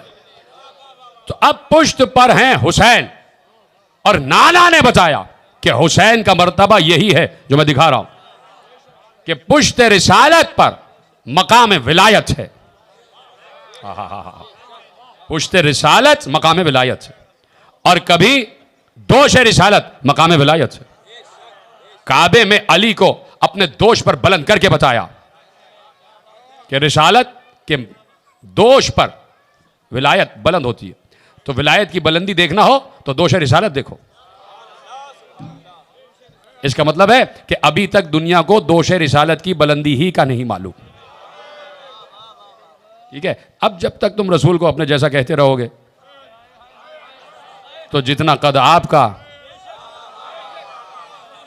यानी कद्दे आदम को अपने कद को कद्दे रिसालत से जोड़ रहा है। तो इसलिए मकाम विलायत अब तक समझ में नहीं आया, इसलिए अल्लाह ने अपने नाम को नाम वली के साथ जोड़ा और कहा अगर विलायत की अजमत देखना है तो ये देखो कि कहां पर तौहीद है। यहीं से तो बात शुरू की थी, कहां है तौहीद। तो जहां तौहीद है वहीं विलायत तौहीद है, और जहां विलायत तौहीद है वहीं विलायत रिसालत है, और जहां विलायत रिसालत है वहीं विलायत अली है। कैलेबर वही है। और वो अल्लाह कौन है, बात खत्म हो रही है। वो अल्लाह कौन है, तवज्जो, फजाइल के एतबार से आखिरी गोशा आपके हवाले। वो अल्लाह जो वली है, इन्नमा वलियुकुम अल्लाह, वो कौन है? उसने अपने लिए इरशाद फरमा दिया कि मैं वो हूं, इन्नमा अम्रुहु इज़ा अरादा शयअन अन यक़ूल लहु कुन फयकून। भाई जो समझ गए उनको मेरा सलाम है, जीते रहे। आपने जैसे जुमला महफूज किया, यहीं से मैंने बात मोड़ी थी और पलट के यहां गया कि अब देखो कि विलायत तौहीद क्या है, विलायत इलाहिया क्या है। विलायत इलाहिया यह है कि वो कहता है कि मैं किसी काम को भी करना चाहता हूं, कोई शय भी खल्क करना चाहता हूं, मैं उसे कहता हूं हो जा, वो हो जाती है। मैं उसे कहता हूं हो जा तो वो हो जाती है। सवाल यह है पूरे आलम इस्लाम से और तहत निगाह मोमिनीन जो तशरीफ फरमाए, जो खड़े बे खुदा सबको सलामत रखे, आपकी कुव्वत और ताकत में इजाफा फरमाए। कि सवाल यह है कि अल्लाह कह रहा है इन्नमा अम्रुहु इज़ा अरादा शयअन अन यक़ूल लहु कुन फयकून। मैं हर शय को कुन कह के बना देता हूं, हर काम कुन कह के करता हूं, हर काम कुन कह के करता हूं। सवाल यह है कि क्या क्या काम कुन कह के हो सकते हैं, कुन कह के क्या क्या हो सकता है। अब अल्लाह को देखो और लफ्ज कुन को देखो। अल्लाह कहता है मैं जो काम करना चाहता हूं कुन कह के कर देता हूं। उसने दुनिया बनाना चाहिए, बोलते रहिए, कुन कहा दुनिया बन गई, यानी लफ्ज कुन से दुनिया बन सकती है। उसने अंबिया बनाने चाहे, कुन कहा अंबिया बन गए, यानी लफ्ज कुन से अंबिया भी बन सकते। उसने जिंदगी बनाना चाहिए, कुन कहा जिंदगी बन गई, यानी लफ्ज कुन से जिंदगी भी बन सकती है। उसने मौत को तख्लीक किया, कुन कह के मौत तख्लीक हो गई, इसका मतलब है कुन कह के मौत भी बनाई जा सकती है। उसने फरिश्ते बनाए कुन कह के, इसका मतलब है कुन कह के फरिश्ते भी बन सकते। उसने औलिया बनाए कुन कह के, इसका मतलब है औलिया भी कुन कह के बन सकते। उसने मलाइक बनाए कुन कह के, इसका मतलब है कुन कह के मलाइक भी बन सकते। उसने पहाड़ बनाए कुन कह के, इसका मतलब है कुन कह के पहाड़ भी बन सकते। उसने इंसान बनाए कुन कह के, इसका मतलब है कुन कह के इंसान भी बन सकते। अब पूरी कायनात पूरी तकरीर हो जाएगी, लफ्ज कुन का इहाता मुहीत खत्म नहीं होगा। अब जहां जहां तुम्हारी निगाह जा रही है ये सबको शामिल करो। कायनात की हर शय अल्लाह ने कुन कह के बनाई, यानी कुन कह के कायनात की हर शय बनाई भी जा सकती है, बिगाड़ी भी जा सकती है। ठीक है, अब हदीस पेश कर दूं।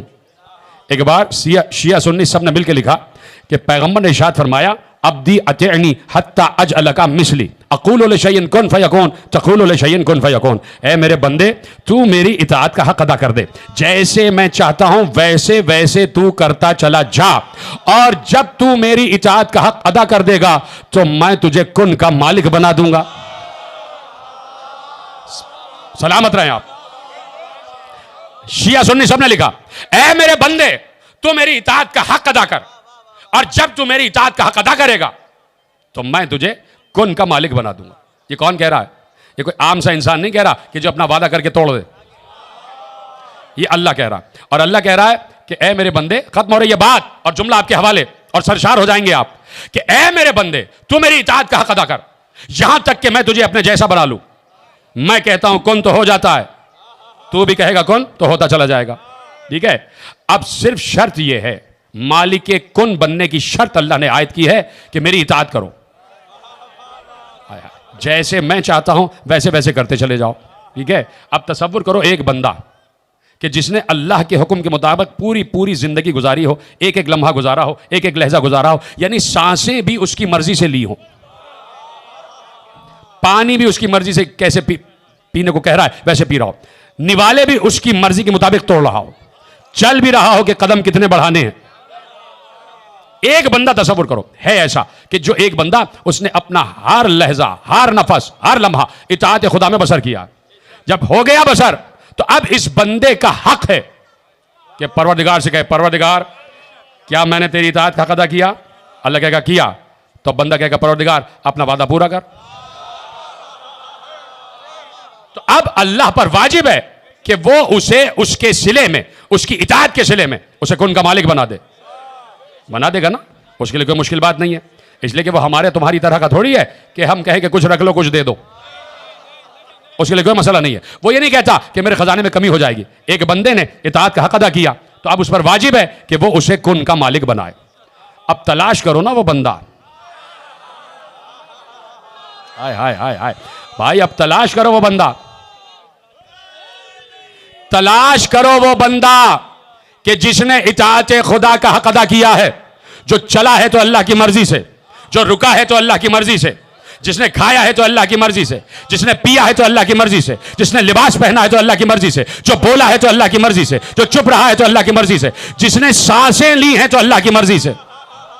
हाय हाय, अभी नहीं पहुंच पा रहे, चलो इसी जुमले से पहुंचा दूं जो अभी भी जहन में आया कि जिसने सांसें भी ली हैं अल्लाह की मर्जी से, जिसने सांसें भी ली हैं अल्लाह की मर्जी से। एक ही आदमी तो है कि जिससे अल्लाह ने कहा ए नबी इसे अपने बिस्तर पर सुला दो, तो अली की हर सांस अल्लाह की मर्जी से गुजर रही थी। उस रात तो अली ने जितनी सांसें ली हैं, भाई जुमला आप यकीनन महफूज तो कर रहे हैं लेकिन बता नहीं रहे, उस रात अली ने जितनी, उस रात क्या हर रात, उस रात भी अली ने जितनी सांसें ली हैं सब की सब अल्लाह की मर्जी से ली हैं। तो अब कोई अली पर एतराज कर नहीं सकता कि अली ने एक लम्हा भी इताअत खुदा के बगैर गुजारा। इसलिए क्या किसी ने एतराज किया तो उसने गोया रसूल पर एतराज किया, इसलिए कि रसूल किसी ऐसे को कैसे कह सकते हैं कि जो अल्लाह की मासियत नाउजुबिल्लाह कर रहा हो, और रसूल उसको कह देंगे लहमो का लहमी, दमो का दमी, जिस्मो का जिस्मी, अज़्मो का अज़मी, रूहो का रूही, नूरो का नूरी। किसी ऐसे को कैसे कह देंगे कि अना वाली मिन नूरिन वाहिद। अली ने पैगंबर की तरह इताअत खुदा में एक एक लम्हा गुजारा है, बोलिए हाँ या नहीं? तो अब अल्लाह पर वाजिब है ना कि अली को मालिक कुन बना दे। अब घर के मुल्ला से भी और बाहर के मुल्ला से भी अर्ज करना चाहता हूं, घर के मुल्ला से भी, आलिम से नहीं, आलिम की तो हम कदर करते हैं, घर के मुल्ला से भी और बाहर के मुल्ला से भी अर्ज करना चाहता हूं कि कोई इस बात पर इतराज नहीं कर सकता कि अली ने इताअत खुदा के बगैर कोई लम्हे जिंदगी गुजारा है। जैसे नबी ने इताअत खुदा में सारे लम्हात गुजारे, वैसे ही अली ने इताअत खुदा में सारे लम्हात गुजारे हैं। तो अब वाजिब है खुदा पर कि वह मोहम्मद को भी मालिक कुन बनाए और अली को भी मालिक कुन बनाए। और अभी अभी मैंने आपसे पूछा है कि कुन कह के किया क्या क्या जा सकता है?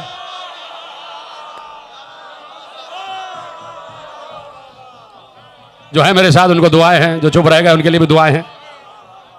कौन कह के किया क्या जा सकता है? कौन कह के दुनिया भी बनाई जा सकती है, कौन कह के समंदर बनाए जा सकते हैं, दरिया बनाए जा सकते हैं, पहाड़ बनाए जा सकते हैं। किस पे वो पहाड़ के जिस पे कुछ लोग दौड़ते चले गए वो पहाड़ बनाए जा सकते हैं, ज़र्राते ज़मीन बनाए जा सकते हैं, बादल बनाए जा सकते हैं, पानी बनाया जा सकता है, बारिश बरसाई जा सकती है।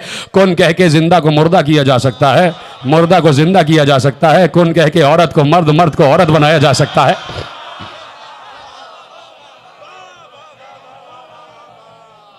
तो अगर किसी घर के मुल्ला को और बाहर के मुल्ला को इस इस्तिदलाल पर एतराज है कि आपने बड़ा गलत इस्तिदलाल पेश कर दिया और उसमें आप अली को वहां ले आए कि जहां वो है, तो मैं कहता हूं अली को वहीं रखो जहां वो है। अभी बात नहीं करते, अली की बात नहीं करते। ओपन ऑफर है, आज भी दावत आम है, आज भी ये हदीस वैसे ही है कि ऐ मेरे बंदे मेरी इताअत कर, मैं तुझे कुन का मालिक बना दूंगा। तो मुल्ला से कह दो तुम इताअत करना शुरू कर दो, तुम अपनी जिंदगी का हर लम्हा वैसे गुजारो जैसे अल्लाह चाहता है, तो अल्लाह अपना वादा पूरा करेगा। अल्लाह अपना वादा पूरा करेगा। अब अगर किसी मुल्ला को पहचानना चाहो कि वो अल्लाह का इताअत गुजार है भी या नहीं, तो देखना कि वो मालिक कुन है या नहीं। हाय हाय, किसी मुल्ला को देखना चाहो कि वो अल्लाह का मुती है कि नहीं, वो जिंदगी का एक एक लम्हा अल्लाह की इताअत में गुजार रहा है या नहीं, तो बस उससे कहना कि आप कुन कह के मेरा टैक्स माफ करा सकते हैं। कोई भी काम हो, आप कुन कह के मेरा घर बना सकते हैं। तो अगर कोई मुल्ला कुन का मालिक है तो इसका मतलब है इताअत गुजारे खुदा है। ठीक है। पैगंबर उस वक्त तक कोई हुक्म नहीं देते थे जब तक पहले उस पर खुद अमल न कर ले। खत्म हो गई बात। एक औरत आ गई, उसने कहा कि मेरे बेटे को खजूर खाने का बहुत शौक है, बहुत खजूर खाता और इसके दांत खराब हो रहे, आप कहेंगे तो ये रुक जाएगा। पैगंबर ने कहा कल लेके आना, कल लेके आना। दूसरे दिन वो औरत लाई, पैगंबर ने उसे गोद में बिठाया, सर पर हाथ फेरा और रुखसार थपथपा कर कहा बेटे खजूर नहीं खाया करो, तुम्हें मना किया है तबीब ने, खजूर नहीं खाया करो। ये कह के माँ की गोद में दे दिया, माँ चली गई। साहब ने कहा यही कहना था तो कल कह देते। का कल इसलिए नहीं कहा कि खजूर मैं खुद बसा शौक खाता हूं और आज पूरा दिन मैंने खजूर नहीं खाई, इसीलिए कि जो काम मैं ना करूं वो किसी से कहूं। तवज्जो है। अब मौलवी पहले खुद करे, मुल्ला पहले खुद वो मामलात और खुद वो सीरत कि जिस पर वो दूसरों को चलाना चाहता है। इसलिए जरूरी है कि भाई जिक्र किया जाए उनका कि जिनकी पूरी सीरत उसवा अमल है, उसवा अमल है। तो पैगंबर ने सिर्फ ये नहीं कि उंगली पकड़ के लाए हैं तो दिखा दिया, कांधे पे बुलंद करके बताया ये है वो, पुष्ट पर बिठा के बताया ये है वो, कि जिनकी इताअत का हुक्म मेरे बाद अल्लाह ने दिया है, तुम पर वाजिब है इनकी इताअत। खत्म हो गई बात। कह दिया इन्हें बुलंद रखना, हसन हुसैन को बुलंद रखना। उम्मत ने नोके नेज़ा पर बुलंद कर दिया, सर काट कर नोके सिना पर बुलंद कर दिया। हुसैन ने 72 कुर्बानियां पेश कर दी करबला में। आज उन्हीं 72 कुर्बानियों की शबीह जनाजा बरामद होने वाली। तुम कहते हो ना कि या लैतनी कुन्न माकुम, ए काश हम आपके साथ होते। तो आज ज़रा सा तुम्हारी उस तमन्ना के पूरा करने का वक्त है कि जनाजे बरामद हो रहे हैं उनके कि जिनके जनाजे उठ ना सके, जिनके लाशों को कफन न दिया जा सका, जिनके लाशें करबला की तपती हुई रेत पर न मालूम कितने दिन पड़े रहे। अजरकुम अल्लाह। आप गिरिया कर रहे हैं, इससे भी बुलंद गिरिया करना चाहिए आपको, इससे भी कहीं बुलंद आवाज़ से गिरिया करना चाहिए। इसलिए कि ज़रूरी नहीं है कि आपको मसाइब सुनाई ही जाएं तो आप गिरिया करेंगे। बस ये कह देना ही काफ़ी है कि हुसैन मारे गए, ये कह देना ही काफ़ी है हुसैन 72 लाशें उठा कर लाते रहे और मक्तल में लिटाते रहे। अजरकुम अल्लाह, अजरकुम अल्लाह। बड़ा गिरिया आप कर रहे हैं और करते रहेंगे। खुदा इन आंसुओं को रूमाल ज़हरा में जगह अता फरमाए। अभी चंद दिन तो हुए ना कि आपने चेहलुम किया है, उसका चेहलुम कि जिसका चेहलुम बहन करने आई थी, बहन जिसका चेहलुम करने आई थी। अजरकुम अल्लाह। हुसैन ने किस किस के लाशें उठाए हैं ये हुसैन ही जानते हैं, और कैसे उठाए हैं ये दिल हुसैन जानता है। किस लाश की क्या कैफियत थी ये हुसैन जानते हैं। किसके चेहरे पर तीर लगा था, किसकी पेशानी पर तीर लगा था, किसके जिगर पर नेज़ा लगा था, ये सारे मनाजिर तन्हा हुसैन ने देखे हैं। कुछ ऐसे लाशें थे कि जिनको उठा के लाए हैं उनके तनों पे सर बाकी थे, लेकिन कुछ लाशें ऐसे थे कि उनके तनों से सर वहीं काट दिए गए थे। वहब कल्बी जब गए हैं माँ से इजाज़त लेके, नया नया दूल्हा है ना वहब कल्बी, माँ से इजाज़त लेके गया तो एक बार अपनी ज़ौजा से खेमे में आए, अपनी ज़ौजा को सलाम किया और सलाम करके बातें कर रहे थे तो बाहर से वहब की माँ ने कहा वहब इतनी देर क्यों हो रही है, कहीं उरूस तुझे अपनी बातों में ना लगा ले। वहब दामन छुड़ा के बाहर आए और वहब की ज़ौजा भी बाहर आ गई। कहा नहीं, मैं रोक नहीं रही थी, मैं तो सिर्फ ये कह रही थी कि महशर में मुझे भूल ना जाना, जब शफाअत की मंजिल आए तो मुझे भूल ना जाना। अजरकुम अल्लाह। ये है जज्बा। हुसैन से वहब कल्बी इजाज़त लेके गए हैं और ताज़ा ताज़ा दूल्हा है ना। कैसे पता चला? फ़ौज अशकिया के सिपाहियों ने कहा कि अब जो नौजवान आया उसके पास से हिना की खुशबू आ रही थी, उसके पास से उरूसी की खुशबू आ रही थी। वो नया दूल्हा था और हसीन व जमील दूल्हा था। इस पूरे कबीले ने हुसैन के हाथों पर इस्लाम कबूल किया था। माँ का नाम कुमरी है और माँ ने बसत शान बेटे को भेज दिया कि जाओ बेटे, फातिमा के लाल पर से अपनी जान कुर्बान कर दो। खुदा की कसम, असहाब हुसैन ने हक़ खिदमत अदा किया है, हक़ नुसरत अदा किया है। वहब कल्बी गए हैं और शान से जंग की है। एक गुर्ज लगा है वहब कल्बी के सर पर, सर शिगाफ्ता हुआ। वहब नीचे आए। जब वहब नीचे आए तो एक बार, चूंकि जिस वक्त वहब कल्बी जंग कर रहे थे, तो माँ दरे खैमा से ज़रा बाहर आ गई और बाहर आके कहती थी, वहब इधर से हमला करो, वहब वहाँ से हमला करो, वहब देखो वो आ रहा है, वहब अब ऐसा वार करो, वहब अब ऐसा वार करो। और वहब अपनी माँ के कहने पर वार किए जा रहे थे और कुश्तों के पुश्ते लगा रहे थे। सारे अशकिया देख रहे थे कि माँ हर्ब के फ़नून सिखा रही है, फ़नून जंग सिखा रही है। सबकी नज़रों में वहब की माँ भी थी। एक बार जैसे ही, मेरी तरफ देखिएगा, जैसे ही वहब घोड़े से नीचे आए हैं, सब ने वहब को घेरा है और ये पहला लाशा था कि जिसका सर काटा गया है। आहिस्ता आहिस्ता आपकी आवाज़ बुलंद हो जाए। मैं जो अभी आपकी तैयारियां करवा रहा हूँ, आय हाय हुसैन आप कहते रहें, हाय हुसैन कहते रहें। वहब का गला काटा ही इसलिए गया कि वहब के गले को काट के बालों से पकड़ा गया है और सामने जो माँ खड़ी हुई थी, सर को लहराकर माँ के पास फेंका गया। माँ के कदम, क्या सुन रहे हैं, माँ के कदमों में आके जवान बेटे का कटा हुआ सर गिरा है। लेकिन सलाम हो मादर वहब पर कि माँ ने कटे हुए सर को उठाया है, उसकी जुल्फों को झाड़ा, उसके चेहरे से खून साफ किया, उसकी पेशानी को प्यार करके कहा, वहब तूने मेरे दूध की लाज रख ली, वहब तूने मेरे दूध की लाज रख ली। और ये कह के सर को वापस फेंका और कहा, जो हुसैन पर सदका कर देते हैं वापस नहीं लेते। अजरकुम अल्लाह, अजरकुम अल्लाह। आपकी गिरिया आवाज बुलंद होती चली जाए।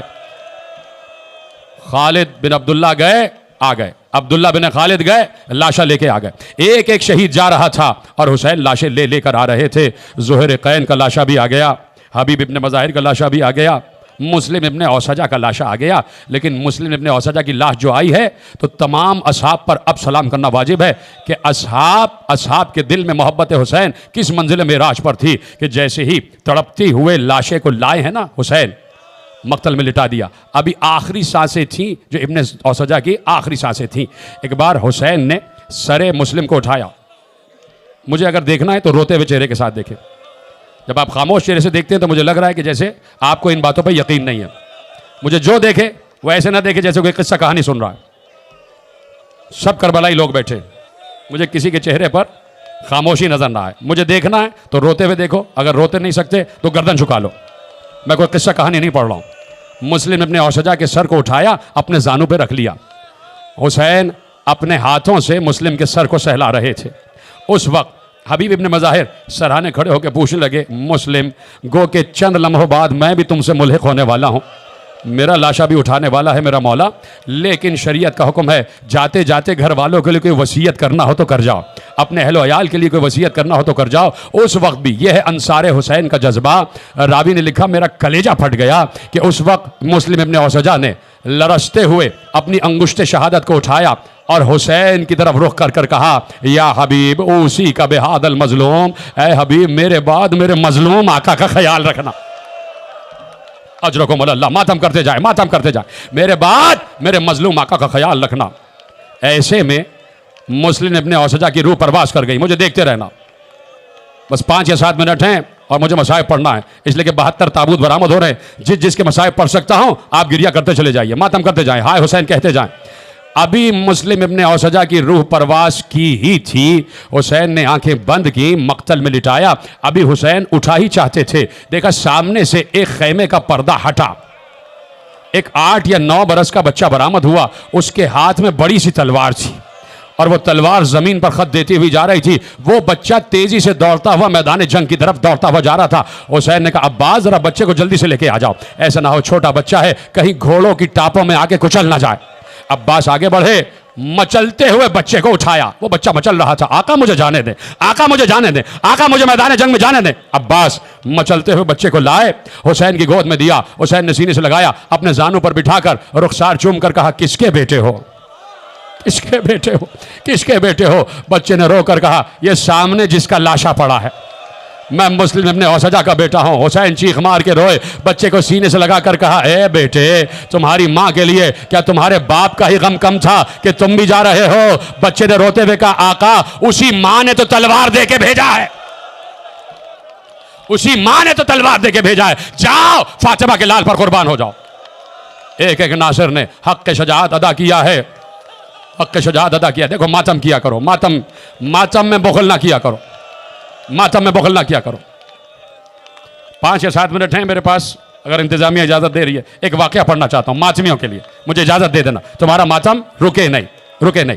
सैयद मेहदी बहरुल उलूम, सैयद मेहदी बहरुल उलूम, वो कहते हैं कि नजफ से करबला, और उनका दौर 300 साल पुराना दौर है, नजफ से करबला मशी कर रहे थे, और ऐसे में बहुत से मौक़िफ़ थे। एक मौक़िफ़ उनका भी था कि जिसमें वो सबील लगाते थे। उस मौक़िफ़ के सामने आके कई मातमी दस्ते खड़े होते थे, मातम करते थे और ये उन्हें पानी पिलाते थे। का शाम हो गई, एक मातमी दस्ता आया और उसने मौक़िफ़ के सामने खड़े होकर मातम करना शुरू किया। सैयद मेहदी ने सर से अमामा उतारा, आस्तीन ऊपर चढ़ाई, सीने के बटन खोले, उस मातमी दस्ते के बीच में खड़े होकर जोर जोर से मातम शुरू किया।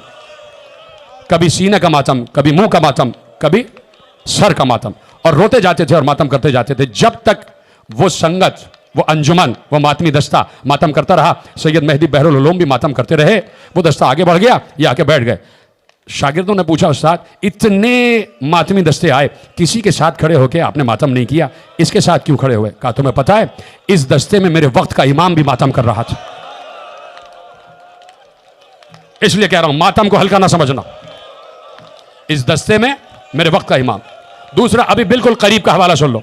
आयतुल्लाह मराशी नजफी, कुम के आलिम और बहुत बड़े आलिम, बहुत बड़े साहिब मारफत और बहुत बड़े आलिम, आयतुल्लाह मराशी नजफी। उनके घर आशूर में वो मजलिस करते थे, अपने घर में फर्श अज़ा बिछाते थे और बस शान मजलिस करते थे। आशूर को एक दिन फर्श अज़ा बिछा, यौम आशूर, बहुत से लोग आ गए मातम करने के लिए। वैसे ही एक दस्ता आया। अब क्या कुछ सुनने के लिए रह गया? सैयद मराशी आगे बढ़े, उसी शान से उस दस्ते में खड़े होकर मातम किया है, और फिर बताया, इस दस्ते में मेरे वक्त का इमाम भी बीच में खड़ा मातम कर रहा था। इसलिए कह रहा हूं मातम करते जाना, मातम करते जाना। सिर्फ मैं और तुम ही नहीं, इमाम ज़माना भी इस वक्त रो रहे हैं। मैं यकीन से बैठता हूं मिंबर पर कि मेरे वक्त का इमाम तशरीफ़ फरमा होता है, कहीं ना कहीं आवाज़ सुनता ज़रूर है। वो बैठे होते हैं, पुरसा लेने आते हैं ना, तो अपने वक्त के इमाम को पुरसा दे लो। रावी कहता है कि मैंने 3 दिन के भूखे प्यासे हुसैन को देखा, कि उस 3 दिन के भूखे प्यासे हुसैन में ये क़ुव्वत थी कि हर लाश को तन्हा उठा के लाते थे और अपने खड़े कदमों से उठा के ले आते थे और ला के मक्तल में लिटा देते थे, और मक्तल में लिटाने के बाद फिर लाश को उठाते और आसमान की तरफ निगाह करके कहते, अल्लाहुम्मा तक़ब्बल मिन्ना हादल कुर्बान। रावी कहता है, 3 दिन के भूखे प्यासे हुसैन में मैंने ये क़ुव्वत देखी थी, मेरी तरफ देखना, कि वो एक हाथ से लाशा उठा के ला के मक्तल में रख देते थे। लेकिन कहता है, मेरा कलेजा तो उस वक्त फट गया कि जब उसी हुसैन को उसके कड़ियल जवान बेटे ने आवाज़ दी, जब उसी हुसैन को अली अकबर ने आवाज दी, बाबा मैं घोड़े से गिर गया। अब हुसैन में कुव्वत बाकी ना रही, हुसैन खड़े कद से जमीन पर आ गए और कोहनी और घुटनियों के बल चलते हुए सिर्फ एक आवाज दे रहे थे, अली अकबर, अली अकबर। बेटे आवाज दे, मुझे कुछ नजर नहीं आ रहा। कैसे लाशे अली अकबर पर बूढ़ा बाप पहुंचा है, यह हुसैन ही जानते हैं, हुसैन ही जानते हैं। लेकिन सुन लेना रिवायत, सुन लेना रिवायत, और हाथ सीने पे मार के सुनना। जब मैं इशारा करूंगा तो यकीनन ताबूत आ जाएगा। मुझे शहादत हुसैन तक जाना है, सिर्फ 5 या 7 मिनट की जहमत है। एक बार जैसे जैसे हुसैन कैसे लाशे अली अकबर पर पहुंचे हैं, ये अगर पढ़ दूं ना तो तुम पर वाजिब है कि चीख चीख कर गिरिया करना। तुम्हें चादर जहरा का वास्ता। अब मैं पढ़ता हूं, सिर्फ एक लम्हा मुझे देना कि हुसैन लाशे अली अकबर पर पहुंचे कैसे। हुसैन ने कहा ना, मुझे कुछ दिखाई नहीं दे रहा, तो वाकईन हुसैन को कुछ दिखाई नहीं दे रहा था। हुसैन की निगाह में पूरी दुनिया अंधेर हो चुकी थी। जब कड़ियल जवान बेटा जमीन पर दम तोड़ रहा होता है तो बाप की यही कैफियत होती है, और बेटा भी शबीह रसूल। एक बार हुसैन ऐसे घिसटते हुए जा रहे थे, वलदी अली अकबर, वलदी अली अकबर। हिम्मत करके हुसैन खड़े हुए। हुसैन ने महसूस किया कोई सामने खड़ा है। फौज यजीद का एक सिपाही खड़ा था। उससे ऐसे थपक कर कहा, क्या तुझे मालूम है मेरा बेटा कहां है? क्या तुझे मालूम है मेरा बेटा कहां? मुझे मेरे बेटे की लाशें तक ले चल। सुनेंगे? रवायत ने कहा, उस शकी ने हुसैन को धक्का देकर कहा, जाओ उससे पूछो। मैंने कहा था कि तुम पर मातम करना वाजिब है। जब तक नहीं रो सके, मुझे नहीं पता कि उनके दिल में करबला अब तक क्यों नहीं उतरी है। धक्का देके जोर से फेंक कर कहा, जाओ उससे पूछो। हुसैन फिर हिम्मत करके खड़े हुए, उस शकी का हाथ पकड़ के कहा, एक आदमी मुझे रोता हुआ दिखाई दे, कहा कि तू बता दे मेरा बेटा कहां है। उसने धक्का देके दूसरे शकी की तरफ फेंका। रावी कहता है इस तरह हुसैन 70 मरतबा गिरे हैं, 70 मरतबा उठे। और जिस वक्त मातम करना, मातम मेरी माँ बहनें भी मातम करे, रिवायत कहती है कि जिस वक्त हुसैन लाशे अली अकबर पर पहुंचे हैं, वहां जैनब पहले से लाश से लुटी हुई थी। मातम, हजरकुम अल्लाह, क्या क्या हुसैन पर गुजरी है।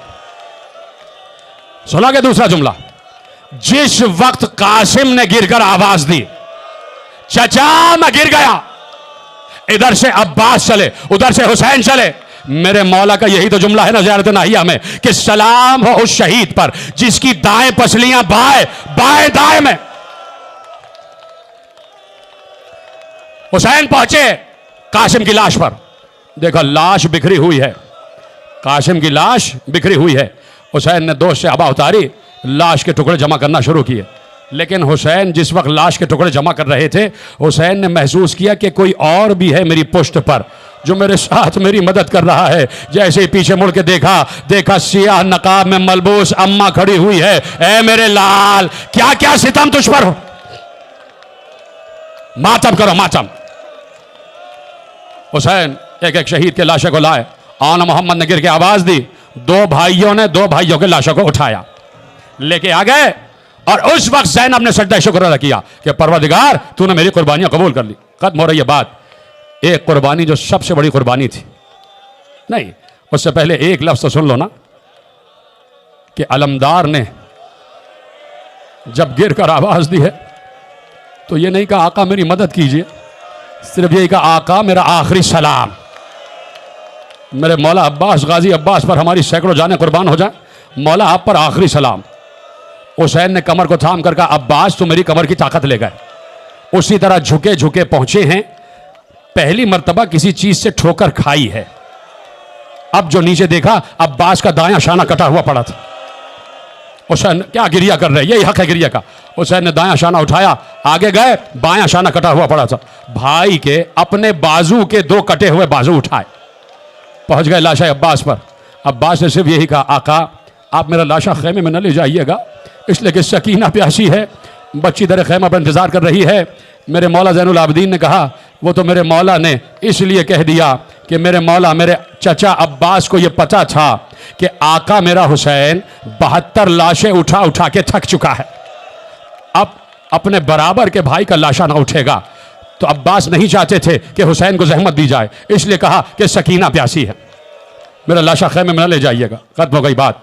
और अब सबसे बड़ी कुर्बानी, सबसे बड़ी कुर्बानी, 6 महीने का अली असगर, उसका भी झूला बरामद होगा, उसकी भी शबीह ताबूत बरामद होगी। 6 महीने का अली असगर मुख्तार के सामने कातिल पकड़ के लाया गया। बस 2 जुमले सुन लेना। मुख्तार के सामने कातिल पकड़ के लाया गया, कहा बता तूने क्या किया। उसने कहा मेरे तरकश में 3 तीर थे, एक तीर 1 भाल का था, दूसरा तीर 2 भाल का था, तीसरा तीर 3 भाल का था। कहा मैंने 2 तीरों को छोड़ा, 3 भाल के तीर को उठाया। जो फनून हर्ब से वाकिफ हैं उन्होंने लिखा है तारीख में, 1 भाल का तीर वो होता है जिससे इंसान की गर्दन में सुराख किया जाता है, 2 भाल का तीर वो होता है जिससे घोड़े की गर्दन में सुराख किया जाता है, और अब मातम करके सुनना, 3 भाल का तीर वो होता है जिससे दीवार में सुराख हो जाता है। कहा मैंने 3 भाल का तीर छोड़ा, किसी बीबी की तरह खैमा से आवाज आ रही थी, अली असगर तीर बाबा की तरफ ना आए। अजरकुम अल्लाह। हुसैन अली असगर के लाशे को ले आए, कब्र के हवाले कर दिया। अली असगर के कब्र की मट्टी को अपने मुंह पे मला और कहा इसी सूरत से नाना की खिदमत में जाऊंगा। आ गए मैदान जंग में, आवाज दी, क्यों मुझे मारने पे तुले हुए हो, अभी भी मुझे जाने दो तो मैं कहीं चला जाऊंगा। लेकिन जंग रुकी नहीं। हुसैन ने 17 हमले किए, हर हमले में आवाज आ रही थी अल्लाह अकबर हुसैन, हुसैन अल अमान अल हफीज। हुसैन ने वो जंग की है कि तारीख में ऐसी जंग किसी की मिलती नहीं है। बस खत्म हो गई बात। आखिरी हमला करके हुसैन पलटे हैं तो आवाज आ रही थी, या अय्यतुहन नफ्सुल मुतमइन्ना, इरजई इला रब्बिक राज़ियतम मर्ज़िया फदखुली फी इबादी वदखुली जन्नती। क्या सुन रहे हैं? एक बार जैसे ही अल्लाह ने कहा ए मेरे वली आ जा, विलायत इलाहिया की बारगाह में आ जा, जैसे ही अल्लाह की आवाज़ आई, रावी जो लिख रहा था उसने कहा मैंने हुसैन को देखा कि हुसैन ने चलती हुई तलवार को रोका, तलवार को नियाम में रखा, तलवार नियाम में रखते जा रहे थे और कहते जा रहे थे इन्ना लिल्लाहि व इन्ना इलैहि राजिऊन। ये कह के हुसैन ने जुल्फ़िकार को नियाम में रखा, गर्दन झुकाकर घोड़े की पुश्त पर बैठ गए। रावी कहता है कि भागी हुई फौजें पलट कर वापस आईं और हुसैन पर हर हथियार से हमला किया गया। कहीं से नेज़े चल रहे थे, कहीं से तीर चल रहे थे, कहीं से तलवारें चल रही थी। किसी के पास कुछ नहीं था तो वो लाठियों से हुसैन को मार रहा था, और उसके पास लाठी भी नहीं थी तो वो पत्थरों से हुसैन को मार रहा था। कब तक फातिमा का लाल घोड़े की जीन पर रहता? एक बार घोड़े की जीन से जमीन पर आए, कातिल हुसैन के सीने पर सवार हुआ। एक मिनट रुकना, जब तक मैं आखिरी जुमला न कहूं तब तक ताबूत बरामद न करना, तुम्हें मौला का वास्ता है। एक बार कातिल, सुनना, मेरी तरफ देखना, सीने पे हाथ मारते रहना। कातिल हुसैन के सीने पर सवार हुआ, मेरी तरफ देखना, मैंने कहा तुम्हें चादर जहरा का वास्ता है। कातिल हुसैन के सीने पर सवार हुआ। क्या यह जुमला रोने के लिए काफी नहीं था? कातिल हुसैन के सीने पर सवार हुआ, उसने सामने से हुसैन की गर्दन पर छुरी चलाई। मातम करो मातम, जब मैं आखिरी जुमला कहूंगा तो पहला ताबूत आ जाएगा और वो होगा मेरे शहीद शुहदा का। लेकिन रुकना, एक बार उसने हुसैन के गले पर छुरी चलाई, छुरी फेरता जा रहा था, छुरी चल नहीं रही थी, गला कट नहीं पा रहा था, इतनी छुरियां फेरी, गला न कटा। कातिल ने एक बार हुसैन से पूछा, हुसैन ये तुम्हारा गला कट क्यों नहीं रहा है? करीम हुसैन है। एक बार हुसैन ने गर्दन उठाकर कहा, इसलिए यहां छुरी नहीं चलेगी कि नाना यहां बोसे देते थे, रसूल अल्लाह यहां बोसे देते थे। आखिरी जुमला, एक बार हुसैन को बालों से पकड़ा, हुसैन के रुख को मोड़ा, हुसैन की पुश्त से तलवार चलाना शुरू की। इमाम ने कहा कि हुसैन को तलवार से नहीं, अरे ऐसे मारा गया जैसे कुल्हाड़ी से दरख्त को काटा जाता है। ज़रबे चल रही थी, किसी बीबी की आवाज आ रही थी, अरे मैंने चक्कियां पीस पीस कर पाला है, न मार मेरे हुसैन।